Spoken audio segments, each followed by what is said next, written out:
Assalamualaikum warahmatullahi wabarakatuh. Salam sejahtera untuk semuanya. Seperti biasa, tak kenal maka kenalan dulu dong ya.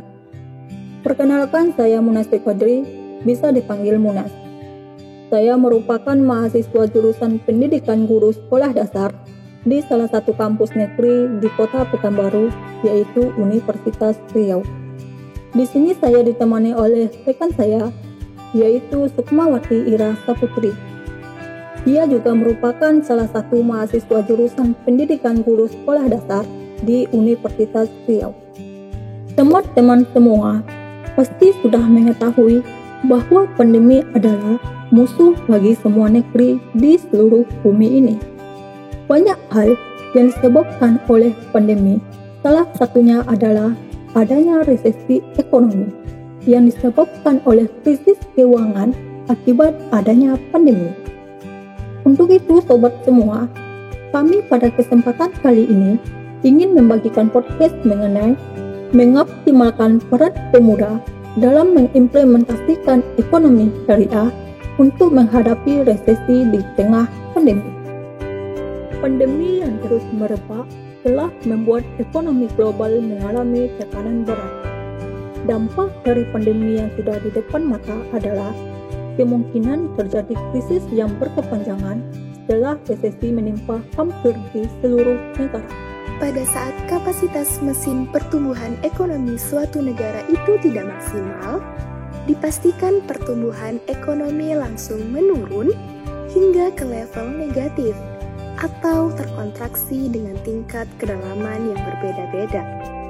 Di tengah risiko pelemahan ekonomi global, pemerintah Indonesia perlu kembali mendorong pengembangan ekonomi dan keuangan syariah untuk memperkuat ketahanan ekonomi nasional. Menurut data Global Religious Future, jumlah penduduk Muslim di Indonesia diperkirakan mencapai 229,62 juta jiwa pada tahun 2020. Jumlah ini bisa menjadi basis pengembangan potensi ekonomi syariah sebagai penggerak perekonomian. Menteri Keuangan Sri Mulyani Indrawati mengungkapkan, ekonomi syariah merupakan bagian penting di dalam perekonomian global.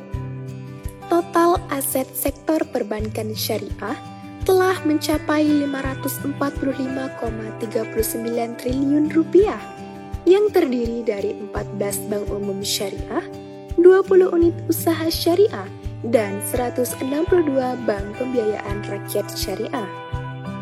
Meski potensi ekonomi syariah di Indonesia cukup besar, namun masih dibutuhkan upaya untuk meningkatkan literasinya. Menurut data Bank Indonesia, Indeks Literasi Ekonomi Syariah Nasional pada tahun 2019 mencapai 16,3% dari skala 100%. Indeks literasi ekonomi syariah merupakan salah satu indikator yang menjadi cerminan tingkat literasi masyarakat Indonesia terhadap ekonomi syariah dan tingkat inklusi masyarakat terhadap layanan keuangan syariah. Penghasilan masyarakat yang merosot tajam menjadi masalah baru bagi pemerintahan Indonesia. Dalam hal ini, ekonomi syariah memiliki posisi penting untuk mengatasi problematika ekonomi masyarakat dan ikut serta membantu pemerintah dalam mengatasi permasalahan ekonomi yang ada pada masa pandemi COVID-19. Dengan adanya prinsip sistem ekonomi berbasis Islam ini dapat memungkinkan untuk dijadikan sebagai opsi pemberdayaan masyarakat yang dapat menggerakkan sentra ekonomi lokal di setiap pelosok Indonesia, termasuk pedesaan. Ditambah lagi dengan mayoritas umat Muslim Indonesia saat ini, sehingga banyak halayak yang akan setuju nantinya dengan diterapkannya sistem ekonomi berbasis syariah ini. Namun, untuk dapat mencapai semua tujuan yang diharapkan, dibutuhkan kontribusi dan partisipasi dari berbagai pihak, dalam hal ini, pemuda memiliki peranan yang penting dalam menumbuh kembangkan ekonomi pedesaan dengan prinsip ekonomi syariah. Baik dari kalangan mahasiswa maupun pemuda yang telah berpendidikan tinggi yang kemudian pulang ke desa untuk membangun kembali desanya. Dalam hal ini, pemuda menjadi aktor, yakni sebagaimana mahasiswa menjadi pionir-pionir dalam praktek ekonomi berbasis syariah. Salah satu lembaga ekonomi berbasis syariah yang dapat didirikan di desa ialah koperasi syariah, yang dimana lembaga ini memiliki sistem operasional yang bersifat jujur dan adil, tanpa adanya kegiatan kecurangan dan tentunya tanpa adanya riba, dan sekaligus bisa menjadi kepercayaan masyarakat desa untuk dapat menumbuh kembangkan desa menjadi lebih baik lagi.